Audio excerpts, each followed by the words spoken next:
Well, everyone who works at Chick-fil-A has what we call a Chick-fil-A story.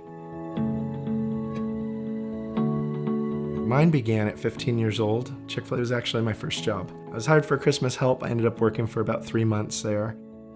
Through that, the restaurant industry was something that I'd fallen in love with. People and food and hospitality around food.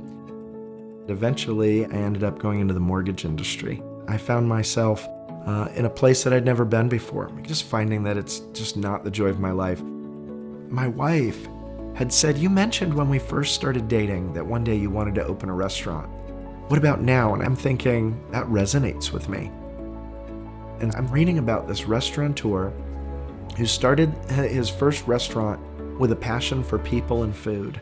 I immediately began to see a lot of intersection about how he was very outspoken about his faith, about how he couldn't divorce who he was as a disciple of Christ from who he was in his community, from who he was behind closed doors in his home. And I thought, that is the indivisible life that I want to lead. And if I could have the opportunity to do that in business, where my faith and my family intersect with the marketplace, and I can make an impact on community, that would be a dream. And so, on June 14th, 2007, we opened our doors to the public for the very first time. When we opened, we were at the threshold of the Great Recession. And what that would bring, I don't think anyone really foresaw at that time.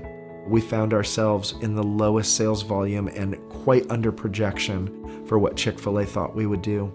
For 14 months, we were unprofitable. It was very, very difficult. However, only a couple months later, we were profitable for the first time. And from that point forward, increasingly profitable until where we stand at this point in time.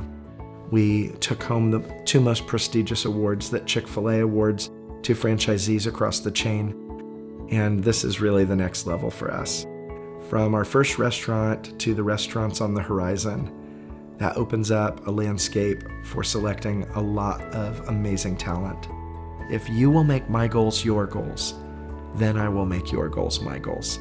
That is something I call the Thomas Promise. I make that commitment to everyone who comes to work with me. They have their own dreams and visions, and somebody helped me reach mine.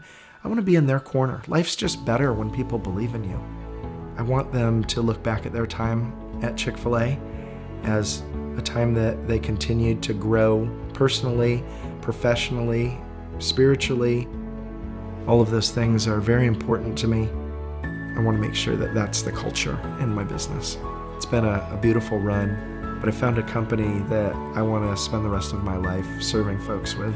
I believe that it's finally the solution to ministry, and as I look at business as ministry, a way that I might continue this ministry of chicken and waffle fries, if I could have a kind of influence that Truett Cathy had on the East Coast, out here on the West Coast, as he developed his mission statement, the corporate purpose of Chick-fil-A, to glorify God by being faithful stewards of all that's been entrusted to us and have a positive influence upon all who come into contact with Chick-fil-A.